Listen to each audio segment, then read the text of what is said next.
Maya Blackfeather stood at the edge of Lake Roosevelt and felt the warm Arizona wind touch her face. She had been away for 15 years, fighting wars on distant planets that most people back home could barely pronounce. Now she was back and she had a plan. The 3 acres of land in front of her were hers, bought with money she had saved from her time in the United Earth Defense Force. This was where she would build her house. The lake stretched out before her, its surface reflecting the afternoon sun like scattered diamonds. In the distance, an old bridge crossed a narrow part of the water. Maya studied it with the careful eyes of someone who had spent years looking for danger. The bridge seemed normal enough, just concrete and steel that had weathered many seasons. But something about it made her pause, something she could not quite name. She turned her attention back to her land. The ground was red earth mixed with rocky patches, typical of this part of Arizona. Her grandmother had told her stories about this place when Maya was young. Stories about the old ways, about how their people had lived in harmony with the land before the modern world had changed everything. Those stories had stayed with Maya through all her years in space, through all the battles and the long nights on strange worlds. Building the house took time, but Maya wanted it that way. She refused the construction robots that most veterans used. Instead, she mixed adobe by hand, adding synthetic polymers that would make the walls stronger than anything her ancestors could have imagined. The design honored the traditional Apache dwellings from her studies, but she added solar panels that drank sunlight and turned it into power. She installed water collectors and air filtration systems, learned from living on colony worlds where everything had to be recycled. Every morning, Maya woke before dawn and worked until the sun made the desert too hot for comfort. Then she would rest in the shade, eat a simple meal, and work again when the afternoon cooled. The walls rose slowly, each brick placed with care and purpose. This was not just a house. This was a statement. This was her way of saying she belonged to this earth, to this place where her ancestors had walked. Her neighbor Henry Martinez visited one afternoon, driving an old electric truck that hummed quietly across the desert. He was in his 70s with weathered brown skin and eyes that had seen the world change from what it was to what it had become. He brought cold drinks and sat on a rock while Maya worked. "You build like the old ones did," Henry said, watching her smooth mortar between adobe bricks. "My grandfather would have approved." Maya smiled but did not stop working. "Your grandfather knew good construction when he saw it. He helped build that bridge over there." Henry pointed across the water. "Back in the 2030s, before the intervention, before we knew aliens were real, he was proud of that bridge, said it would stand for 100 years. Maya looked at the bridge again. From here she could see the way it arched across the water, graceful and strong. "It has stood well," she said. "You ever been under it?" Henry asked. "No, why would I?" Henry shrugged. "No reason. Just asking. Some kids say they hear strange sounds coming from under there sometimes. Probably just the wind and the water playing tricks." After Henry left, Maya could not stop thinking about the bridge. She told herself it was nothing, just an old structure doing what old structures do. But that night, as she lay in her sleeping bag under the stars, her military training kept whispering warnings. She had learned to trust those whispers. They had kept her alive when others had died. The next morning, Maya activated the sensor network she had installed around her property. It was military-grade equipment, the kind that could detect anything from unauthorized drones to radiation leaks. She had installed it partly from habit, and partly because the region still saw occasional trouble from remnants of the war. The sensors formed an invisible web around her land, watching and measuring everything. For 3 days, the sensors reported nothing unusual. Then on the 4th morning, Maya's handheld device beeped with an alert. She was mixing mortar when it happened, and she almost ignored it. Almost. But years of discipline made her stop and check the readout. There was an energy signature coming from beneath the bridge. Maya stared at the numbers on her screen. The signature was faint, barely above background radiation, but it pulsed in a regular pattern. Every 47 seconds, like a heartbeat. Like a machine. She ran diagnostics on her equipment, certain there must be an error. But the diagnostics came back clean. The signal was real. She spent the rest of the morning trying to convince herself it was nothing. Maybe it was old electrical equipment from the bridge's construction. Maybe it was a weird reflection of signals from somewhere else. Maybe it was a natural phenomenon she did not understand. But none of those explanations felt right. Natural phenomena did not pulse with mathematical precision. Old electrical equipment from the 2030s did not emit energy signatures that her advanced military sensors barely recognized. By noon, Maya had made her decision. She would investigate. She changed into a wetsuit that she had brought from her military days, one equipped with basic defensive shields and environmental controls. She strapped her scanner to her wrist and walked down to the water's edge. The lake was cold despite the desert heat. Maya waded in slowly, letting her body adjust to the temperature. The bottom was muddy near the shore but became rockier as she moved deeper. She swam toward the bridge with strong, practiced strokes. Her years in the Defense Force had included water training on a dozen different worlds. Earth's lakes were easy by comparison. Under the bridge, the water was darker, shaded from the sun by the concrete above. Maya dove down, following the readings on her wrist scanner. The signal was strongest near the central support pillar, the massive column of concrete that held the bridge above the water. She surfaced, took a deep breath, and dove again. This time she ran her hands along the pillar's surface. From a distance it looked like normal concrete, rough and aged by decades of weather. But up close her fingers found something different. There were seams in the concrete, lines so fine they were almost invisible. Maya pressed her scanner against the surface and watched the readings spike wildly. The pillar was not concrete. Or rather, the concrete was just a shell, a covering over something else, something that registered as materials her scanner did not recognize, something that according to the isotopic analysis was impossibly old, older than human civilization, older than recorded history. Maya surfaced again, her heart pounding. She floated in the cold water, staring at the bridge pillar, and felt her world shift. This changed everything. If these readings were correct, if this structure under the bridge was what her equipment said it was, then humanity's understanding of its own history was wrong. Very wrong. She swam back to shore with quick, urgent strokes. Maya dried herself quickly and encrypted the data from her scanner. Her hands moved with automatic precision, following security protocols she had practiced 1,000 times. The information on her device was too important, too dangerous to send through normal channels. She needed someone she could trust, someone who would understand what these readings meant and what they might lead to. She thought of only one person. Lieutenant Commander Kyle Harrison had been her commanding officer during the border wars against the Zathreen. He was retired now, living somewhere on Mars, but they had stayed in contact. More importantly, Kyle had always been willing to ask difficult questions when others just followed orders. If anyone would take her seriously about this, it would be him. Maya composed a short message and attached the sensor data. She kept the words simple and direct. Found something under a bridge near my property. Energy signature and material composition do not match any known technology. Recommend immediate but discreet investigation. She sent it through military encryption, channels that would take hours to reach Mars but would be virtually impossible to intercept or trace. While she waited for a response, Maya tried to continue working on her house, but her mind would not focus on mixing mortar or laying bricks. She kept thinking about the bridge, about what might be hidden inside that concrete shell. Every possibility seemed impossible. Alien technology buried on Earth before humanity even knew aliens existed. Ancient human technology far more advanced than anything in the history books. Some kind of natural formation that just happened to look artificial to her scanners. None of it made sense. Kyle's reply came faster than she expected, arriving just after sunset. The message was brief and urgent. Do not investigate further alone. Do not tell anyone else. I am coming to Earth. Will arrive in 36 hours. Maya read the message 3 times. The fact that Kyle was willing to travel from Mars to Arizona on such short notice told her everything she needed to know. He believed her findings were significant. More than significant. Important enough to drop whatever he was doing and cross millions of miles of space. The next day and a half passed slowly.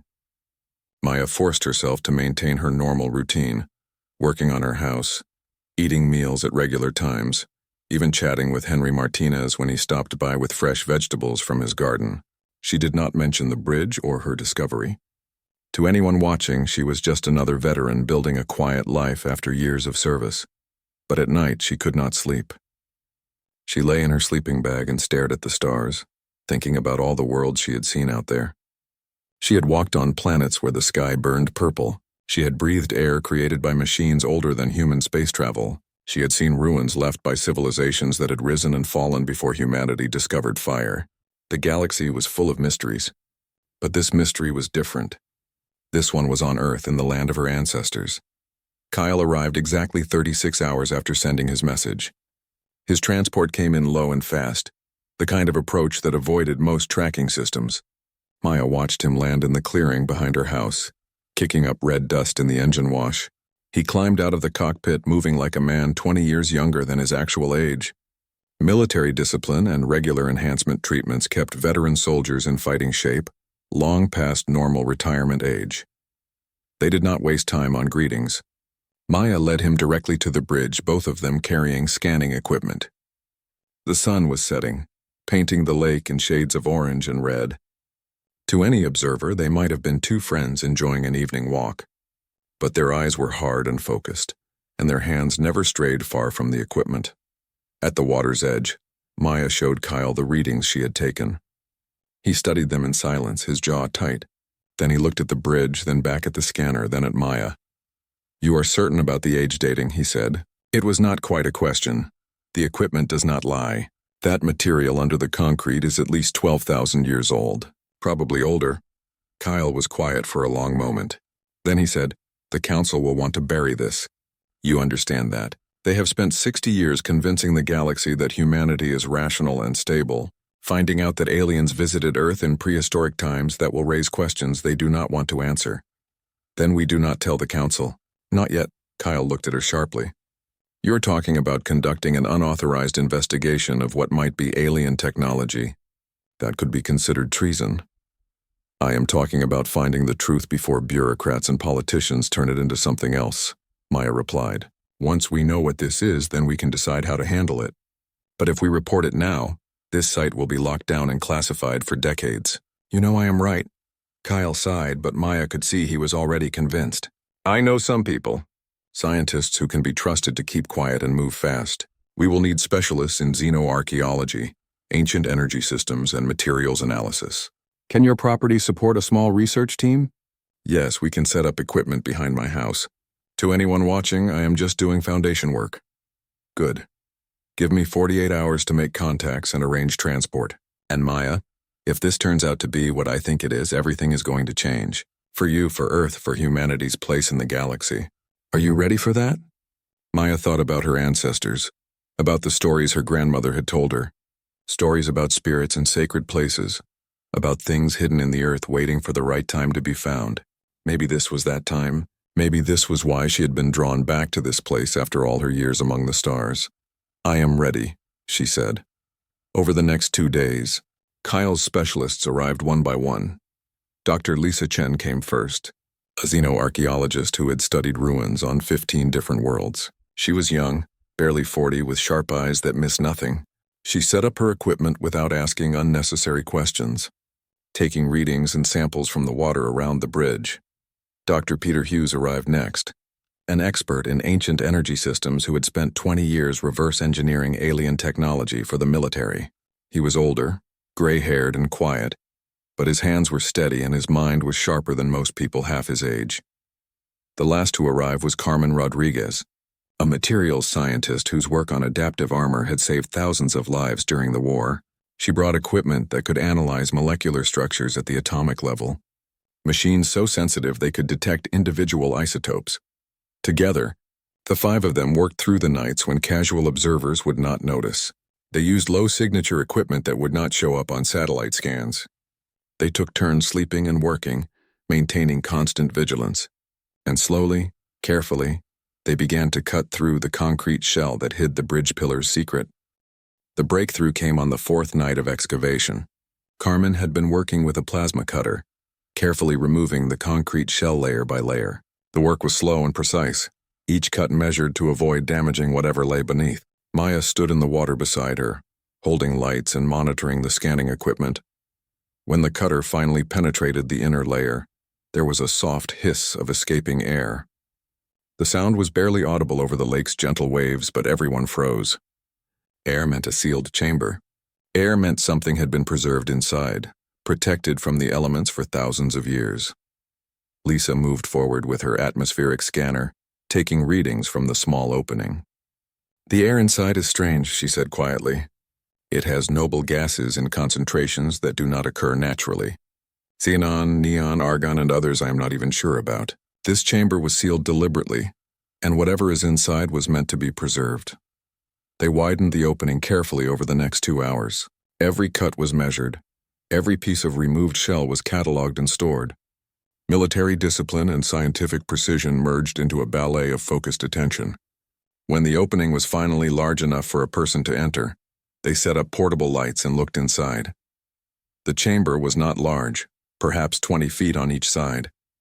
The walls shimmered with an iridescent quality, like oil on water but somehow solid and permanent. The material seemed to catch their lights and reflect them in patterns that were almost hypnotic. In the center of the chamber stood a cylindrical object about the size of a human torso. Its surface was covered in markings that looked like a combination of mathematical symbols and flowing script. "Nobody enters until we establish containment protocols," Kyle ordered. "We have no idea what kind of security systems might be active. Ancient alien technology has been known to be aggressive when disturbed." Carmen set up a shielded work area around the chamber entrance. Portable generators powered atmospheric scrubbers and defensive shields. They established a decontamination zone and set up remote cameras so they could observe the interior without exposing themselves to potential hazards. The work took all night and most of the following day. Peter was the first to attempt interaction with the cylinder. He positioned himself at the edge of the chamber with a portable terminal, ready to retreat if anything went wrong. The others watched from behind the shields, monitoring every sensor and scanner they had. Peter began sending electromagnetic pulses toward the cylinder, starting with simple binary sequences that were standard for first contact protocols. For long minutes, nothing happened. The cylinder sat silent and dark, just an artifact from an ancient time. Then slowly, the markings on its surface began to glow. "I am getting a response," Peter called out. His voice was steady, but Maya could hear the excitement underneath. "It is handshaking with my system. The protocols are incredibly old, but they follow logical patterns. Give me time." Time stretched. The glow from the cylinder intensified, spreading across its surface in waves of soft blue light. Peter's fingers moved across his terminal, adjusting frequencies and modulation patterns. The conversation between modern human technology and ancient alien engineering continued in a language of pure mathematics.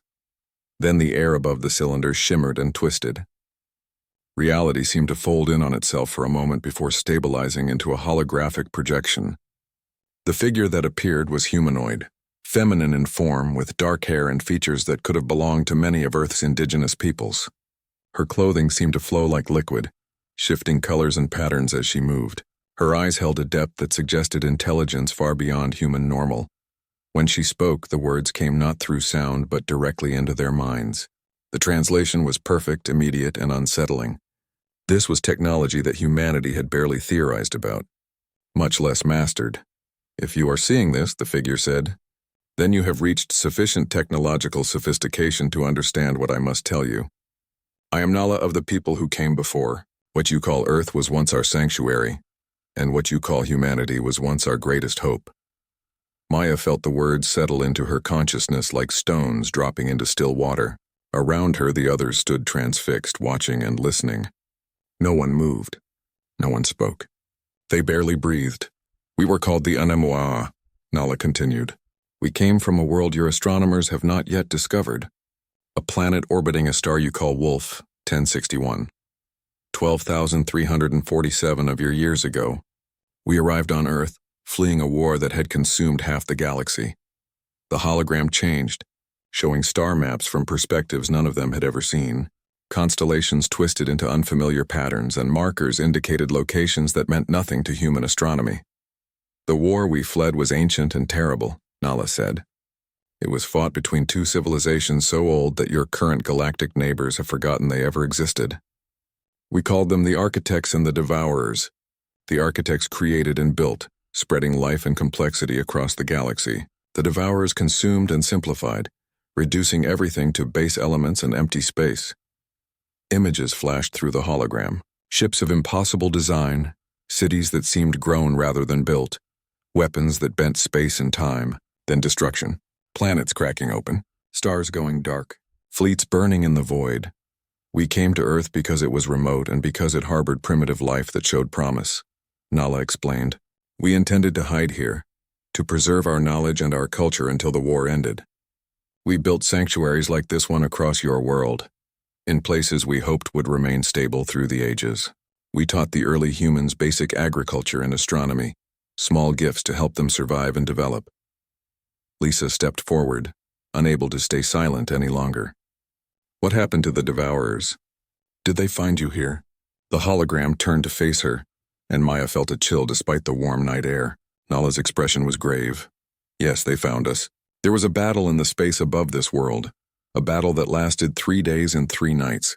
Our ships fought with weapons that could crack moons and ignite atmospheres.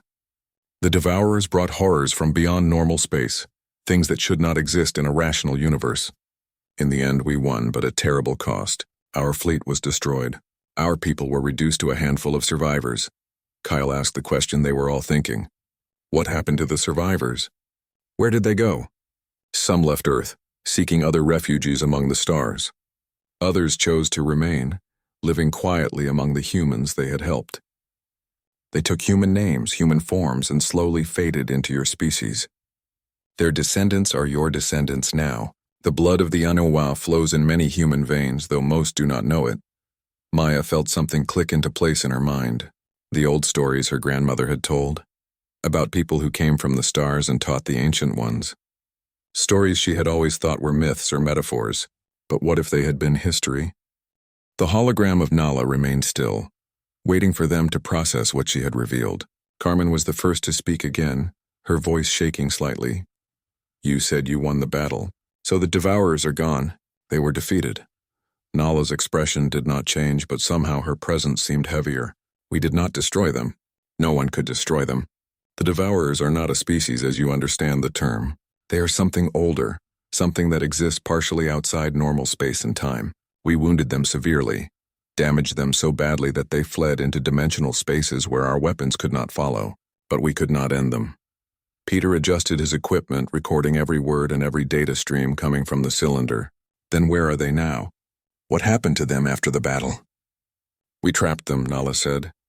The survivors of our people, the few who remained after the battle, they used the last of their power to create barriers. Dimensional seals that would keep the Devourers locked away in their hiding places. The seals were designed to last forever, fed by the natural energy of the universe itself. Kyle moved closer to the chamber entrance, his tactical mind already working through implications. You said they were designed to last forever. Past tense. Are you telling us the seals are failing? The hologram nodded slowly. Yes, the seals are degrading. When we created them, we did not anticipate certain developments. We did not know that your species would discover electromagnetic radiation and begin broadcasting it into space with such intensity. Radio waves, television signals, military communications, all of it has been weakening the barriers for over 2 centuries now. A heavy silence fell over the chamber. Maya felt her stomach tighten.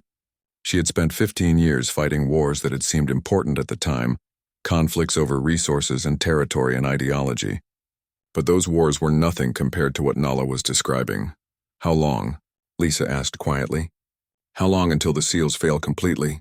By my calculations, accounting for humanity's current rate of technological advancement and electromagnetic output, you have between 50 and 75 years. Perhaps less if your species continues to experiment with quantum manipulation and exotic matter. Those technologies put even more stress on the dimensional boundaries. Carmen let out a breath that was almost a laugh but without any humor. 75 years to prepare for something that destroyed an advanced civilization. That is not much time. It is more time than we had, Nala replied. We had only 3 days warning before the Devourers arrived at Earth. You have the advantage of knowledge and preparation. That is why we left these archives. That is why we scattered them across your world, hoping that when your species reached the appropriate level of development, someone would find them and understand the warning. Maya stepped forward, her voice steady, despite the fear trying to take root in her chest. Why here? Why did you place this archive in this specific location? Nala turned to look at her, and Maya felt the hologram's attention like a physical weight. This location corresponded to a sacred site of the indigenous people who lived here, the ancestors of those you call the Apache. We observed patterns in human development, Probabilities and possibilities. We calculated that if anyone would find this archive and understand its importance, it would be someone with connections to both the old ways and the new technologies. Someone like you, Maya Blackfeather. The use of her name sent chills down Maya's spine. You knew I would be here? How is that possible? Not you specifically, but someone like you. Your people have always been survivors, adapters, warriors when necessary, and builders when possible. We wagered that such traits would persist through the generations, that eventually someone with your combination of skills and heritage would stand where you stand now. The hologram began to fade slightly, the blue glow dimming. This message is only the beginning. The cylinder contains vast amounts of data. Our history, our technology, our knowledge of the Devourers and how to fight them. Everything we learned in our long war against them is encoded here. You will need years to fully understand it all, but you must begin immediately. The Devourers will not wait, and humanity must not be unprepared as we were. Peter moved quickly to adjust his equipment, trying to capture as much data as possible before the hologram disappeared completely. Wait, we need more information. How do we access the full database? What technologies should we prioritize? The interface will respond to your quantum computing systems, Nala said, her voice fading. Begin with the defensive technologies. The Devourers are powerful, but they can be fought. We proved that. With proper preparation, with unity and determination, your species can survive what is coming. You must survive. You carry our legacy now, the legacy of the Anaubao and all the peoples who fought to preserve life and consciousness in this galaxy. The hologram flickered one final time. Teach the others. Share this knowledge. Unite your species and your galactic neighbors. The Devourers are coming, but you do not have to face them alone. That is our final gift to you. The knowledge that together, even against impossible odds, survival is possible. Then Nala was gone, and the chamber was left in silence except for the soft hum of their equipment. For a long moment, no one spoke. They stood in the darkness, processing what they had just witnessed. Finally, Kyle activated his communicator and began making calls. His voice was calm and professional, but Maya could hear the urgency underneath. We need to extract this cylinder and get it to a secure facility, he said. We also need to make copies of all the data we have collected so far. If this is real, if the Devourers are actually coming, then we cannot afford to let this knowledge be lost or suppressed. Over the following days, they worked with careful precision. They extracted the cylinder from the chamber and transported it to Maya's house, where they set up a temporary research facility. Peter established quantum computing interfaces that allowed them to access the Anawas database. What they found inside was staggering. The Anawao had left behind complete technical specifications for weapons and defensive systems far beyond current human technology. There were designs for shields that could withstand forces capable of destroying planets, energy weapons that manipulated fundamental forces of the universe, propulsion systems that could cross galactic distances in weeks instead of years, medical technologies that could repair almost any injury and extend lifespans by centuries. But more than just technology, there were historical records. The Anra had documented their entire civilization, from their early days as a single-planet species to their expansion across multiple star systems. They had recorded their first encounters with the architects, the ancient beings who had seeded life across the galaxy. They had documented the rise of the Devourers and the long, terrible war that had consumed entire regions of space. Lisa spent hours studying the xenoarchaeological data, comparing it with known ruins and artifacts from across the galaxy. This explains so much, she said during one of their evening briefings. There are ruins on dozens of worlds that we could never properly date or understand. Now I can see they are all connected. The architects built them and the Devourers destroyed them. This is the missing piece of galactic history. The decision of what to do with the information weighed heavily on all of them. They gathered in Maya's living room one evening, exhausted from days of non-stop work. The cylinder sat in the corner, still glowing faintly with its blue light, containing knowledge that could change everything about humanity's future. Kyle spoke first, his voice tired but determined. We have to tell the Council. This is too big to keep secret. The entire human species needs to know what is coming. And what do you think will happen when we tell them? Carmen asked. They will classify it immediately. They will form committees and subcommittees. They will debate and study and argue while the clock keeps ticking. By the time they decide to actually do something, we will have lost years." "She is right," Peter added. "I have worked with government research projects. The bureaucracy is designed to be cautious and slow. Those are good qualities for normal situations, but this is not a normal situation. We have 75 years at most to prepare for a threat that nearly destroyed an advanced alien civilization." Lisa looked at Maya, who had been quiet throughout the discussion. "What do you think? This is your land, your discovery. You have more right than any of us to decide what happens next." Maya stood and walked to the window, looking out at the lake. The bridge was visible in the moonlight, innocent and ordinary looking despite the secrets it had held for so long. She thought about her years in the Defense Force, about the times when quick action had saved lives and hesitation had cost them. She thought about her grandmother's stories, about warriors who did what was necessary even when it was hard. "We tell them," she said finally, "but not yet. First, we make copies of everything. We distribute the data to people we trust, scientists and engineers who can start working on the technology without official approval. We build a network of researchers who can keep the knowledge alive even if the council tries to bury it. Then, when we have enough support and enough evidence that they cannot ignore us, we go public." Kyle nodded slowly. "That is dangerous. If we get caught sharing classified alien technology without authorization, we could all face serious charges." "Then we do not get caught," Maya replied. "You said you knew people who could be trusted. Scientists who would understand the importance of this. Start reaching out to them, carefully, one at a time. Give them enough information to make them interested, but not so much that they could recreate our findings if they decided to report us." Over the following weeks, they began building their network. Kyle used his military contacts to identify researchers who were both brilliant and frustrated with the slow pace of official research programs. Peter reached out to colleagues in the scientific community, people who had spent their careers pushing the boundaries of what was possible. Lisa contacted xenoarchaeologists who had found anomalies in their work, but could not get funding to investigate further. Each person they brought into the project was carefully vetted. They looked for individuals who had shown independent thinking, who had questioned official narratives when evidence did not fit. They avoided anyone too closely connected to government oversight or corporate interests. It was slow work, but it was necessary. Dr. Nina Patel was one of the first they recruited. She had pioneered the current generation of defensive shields used by Earth's military, but she had always believed her designs could be improved if only she had access to better theoretical models. When Peter showed her the ANOA energy manipulation principles, her eyes lit up with understanding. "This is incredible," she said, studying the holographic displays in Maya's makeshift laboratory. "They are manipulating zero-point energy at scales we have only theorized about. With these principles, I could create shields 100 times more powerful than what we currently use." Commander Jack Torres came next. He led the Defense Force's Experimental Weapons Division and had spent 20 years frustrated by technological limitations. When Kyle explained what they had found, Jack did not hesitate. "When do we start?" was all he asked. Dr. Raymond Lee, a xenobiologist who had cataloged hundreds of alien species, joined when Lisa showed him the ANOA biological records. "This changes everything we thought we knew about galactic life development," he said. "The architects seeded life across thousands of worlds.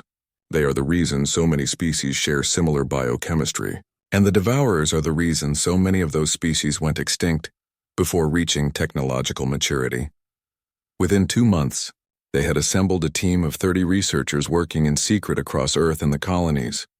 Each person worked on different aspects of the ANOA technology: reverse engineering weapons systems, shield generators, propulsion drives, and communication devices.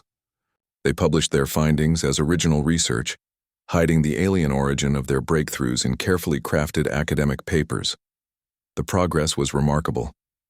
Nina's new shield designs were 3 times more efficient than previous models. Jack's weapons division developed energy cannons that could operate at power levels previously thought impossible. Raymond's biological studies led to medical advances that could accelerate healing and resist radiation damage. But as their successes grew, so did the risk of discovery. The Council's intelligence agencies noticed the sudden surge in breakthrough technologies. Questions were being asked. Investigations were being launched. It was only a matter of time before someone made the connection. Maya knew they could not wait much longer. 6 months after discovering the archive, she made the call to Kyle. "It is time," she said. "We have enough support now, enough evidence. If we wait any longer, we risk everything being shut down before we can go public." Kyle agreed. They scheduled a presentation to the United Earth Governance Council, requesting an emergency session on grounds of critical security information. The council, intrigued by Kyle's reputation and Maya's military record, granted the request. The night before the presentation, Maya could not sleep. She stood on her porch looking at the stars, thinking about everything that had led to this moment. The house she had built with her own hands, the bridge that had held its secret for 12,000 years, the hologram of Nala speaking words that had crossed the ages. Her ancestors had survived so much, adapted to so many changes. Now it was humanity's turn to adapt, to prepare for a threat beyond anything they had faced before. Henry Martinez visited that evening, bringing coffee, as he often did. He sat beside Maya and looked out at the lake. "You have been busy these past months," he said. "Lots of visitors, lots of equipment coming and going. I have not asked because I figure you will tell me when you are ready." Maya smiled. "I am sorry for being secretive. It has been necessary. I understand. Military stuff probably, or maybe something to do with that bridge my grandfather built." Henry's eyes twinkled. "You found something under there, did you not?" "How did you know?" "I did not. But I have been watching that bridge for 40 years, and sometimes I wondered if my grandfather knew more than he told me. He used to say strange things near the end, about voices in the water and lights that should not be there." Henry sipped his coffee. "Whatever you found, I hope it helps people. My grandfather would have liked that." The council chamber in Geneva was designed to be impressive. Tall windows looked out over the city and the mountains beyond. The 12 councillors sat in a semicircle, their faces illuminated by the soft glow of their personal displays.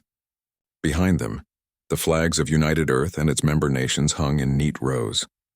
Maya stood in the center of the chamber with Kyle, Lisa, and Peter beside her. Carmen had remained behind to monitor their research network and ensure their data remained secure. Councillor Graham, a stern woman in her 60s who had guided humanity through the first contact crisis, spoke first. Her voice carried the weight of authority earned through decades of service. "Lieutenant Commander Harrison, we granted this emergency session based on your distinguished record and the seriousness of your request.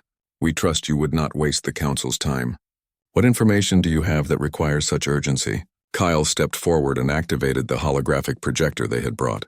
Nala's image appeared in the center of the chamber, exactly as she had appeared to them in the chamber beneath the bridge. The councillors leaned forward, their attention immediately captured. 6 months ago, Maya Blackfeather discovered an ancient alien archive on her property in Arizona. What you are about to see is the message left by an alien species called the Anawawa, who visited Earth over 12,000 years ago. The recording played. Nala spoke her warnings about the Devourers and the failing dimensional seals. She explained the Great War and the desperate battle above Earth. She described the legacy left behind and the urgency of the threat. When the message ended, the council chamber was silent. Then Councillor Graham found her voice, and it was sharp with anger. "You discovered what you believed to be alien technology, and you did not report it immediately? You conducted unauthorized excavation and analysis? You distributed potentially dangerous information to unauthorized personnel? Do you understand the severity of what you have done?" "With respect, Counselor," Maya replied, keeping her voice steady. "We understood exactly what we were doing.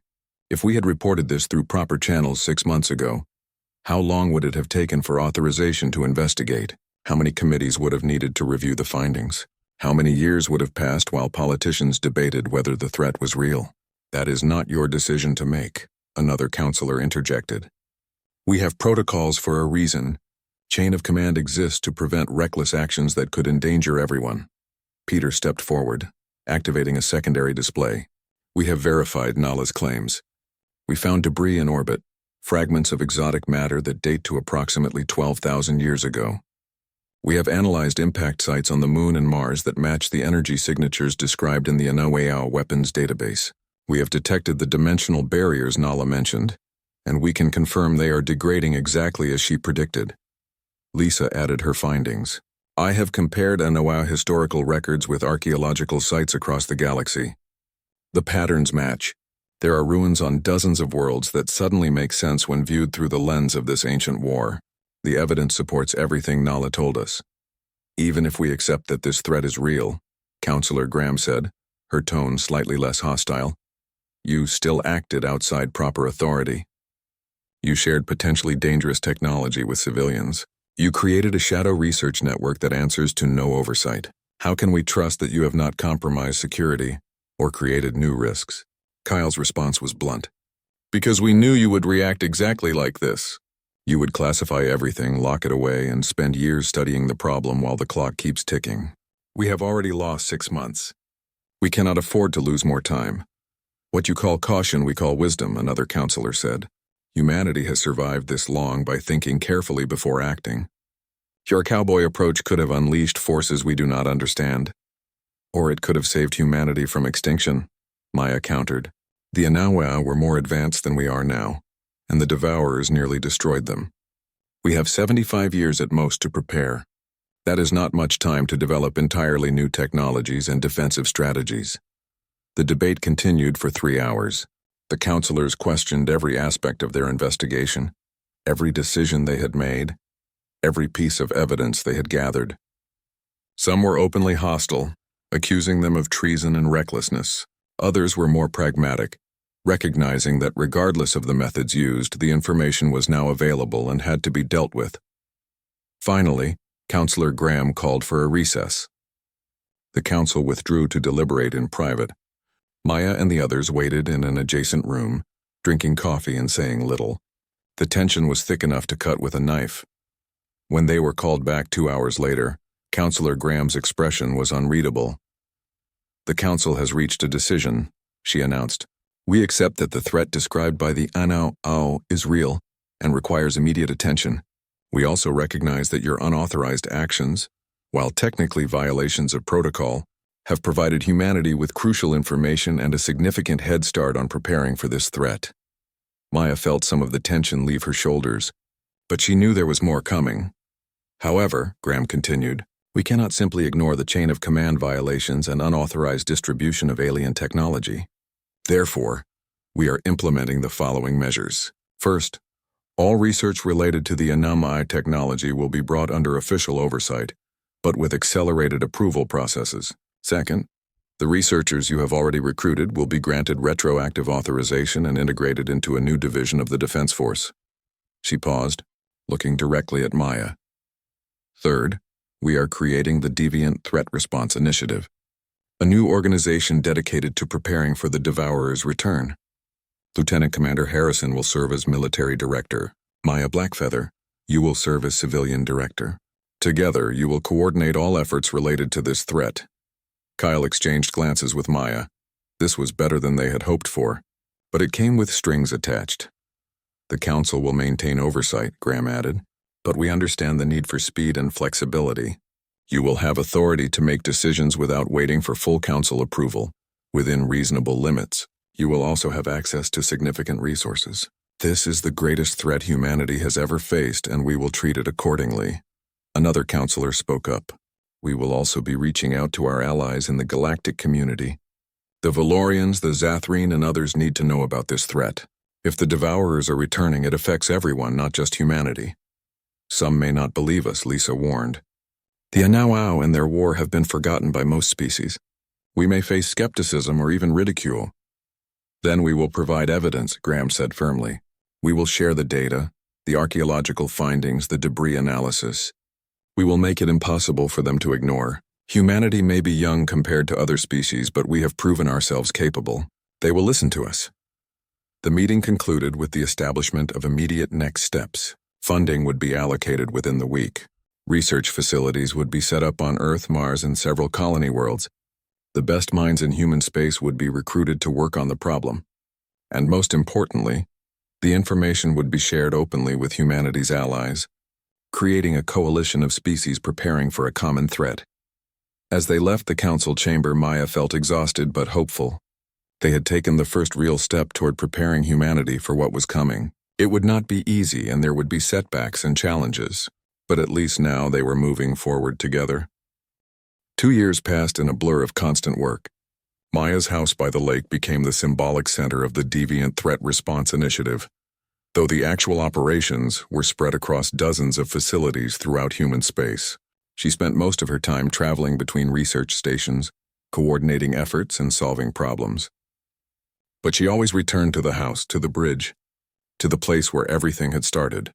The technologies derived from the Anawa database transformed human civilization faster than anyone had anticipated. Nina's shield systems were now standard equipment on all military vessels and orbital platforms. Jack's energy weapons had been deployed on defensive installations around Earth and the major colonies.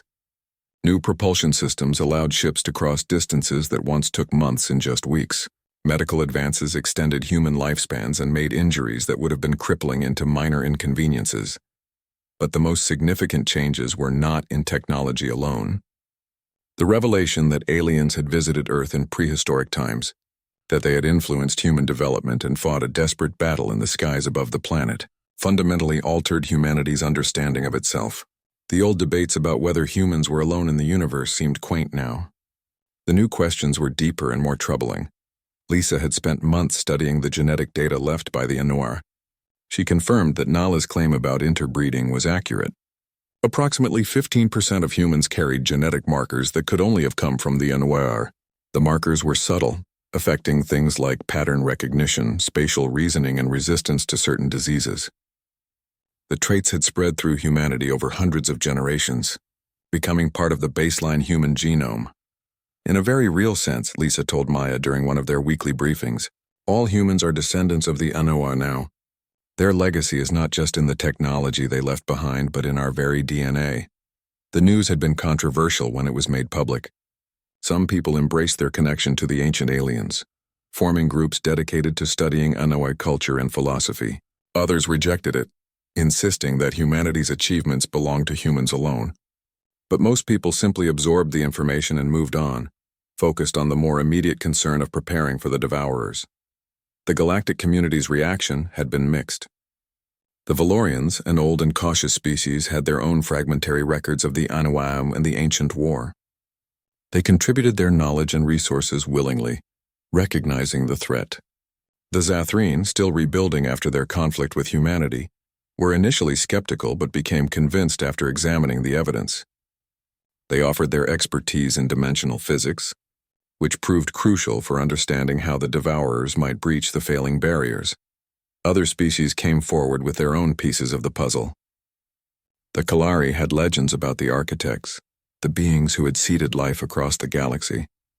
The Vorn possessed ancient texts that described the devourers, though they had thought the stories were merely myths. The Turellians had ruins on their homeworld that matched Anno construction techniques. Slowly, a more complete picture emerged. The galaxy had been shaped by forces far older than any current civilization understood. The architects had indeed existed, spreading life and complexity wherever they went. The devourers had risen in opposition, perhaps as a natural balance or perhaps for reasons no one could comprehend. The war between them had raged for millions of years, creating and destroying countless civilizations. The Anawa had been one of the younger species caught in that ancient conflict. They had chosen a side, fighting alongside the architects against the devourers. Their reward had been near extinction and exile to a remote world where they hoped to preserve something of what they had been. The question, Kyle said during a strategy meeting, is whether we are preparing to fight the devourers themselves or just the remnants of their forces. Nala's message was not entirely clear on that point. Peter, who had spent more time studying the Anawai database than anyone else, shook his head. I do not think the Anawai knew for certain. They wounded the devourers badly and sealed them away, but they could not observe what was happening inside the dimensional prisons. We might be facing a full invasion force, or we might be facing scattered survivors desperate to escape their containment. Either way, Maya said, we need to be ready for the worst-case scenario. We assume full strength until proven otherwise. The defensive preparations were impressive by any measure. Orbital platforms ringed Earth and every major colony world, armed with weapons derived from Anau technology. The fleet had been expanded and upgraded, with new ship designs that incorporated layered shields and dimensional stabilizers. Ground installations were built deep underground, hardened against attacks that could crack continents. Early warning networks were deployed throughout human space, watching for any sign of dimensional breaches.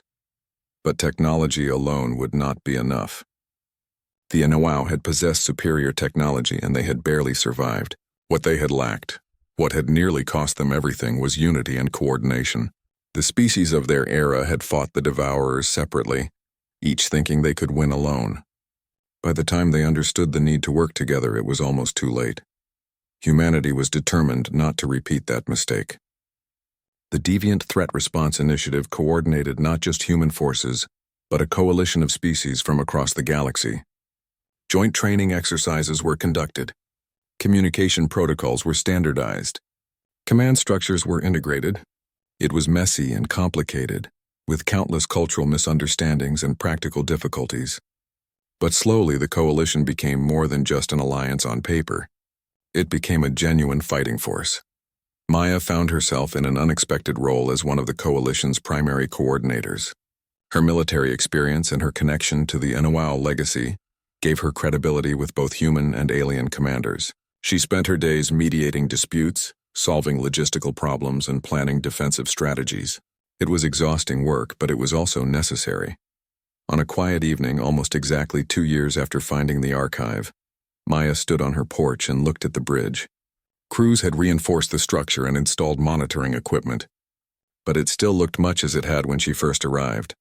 Ordinary, peaceful, giving no hint of the secrets it had contained or the changes it had sparked. Henry Martinez joined her, moving carefully with the assistance of a walking stick. His health had declined over the past year, but his mind remained sharp. "You have done well," he said, settling into a chair. "My grandfather would be proud." "Hell, I am proud." "We have not won yet," Maya replied. "We have just prepared. The real test comes when the Devourers actually arrive." "If they arrive," Henry corrected gently. "You have told me yourself that the predictions are not certain. Maybe the seals will hold longer than expected. Maybe the Devourers are already dead, trapped in their prisons until entropy claims them." "Maybe," Maya agreed. "But I cannot plan based on maybes.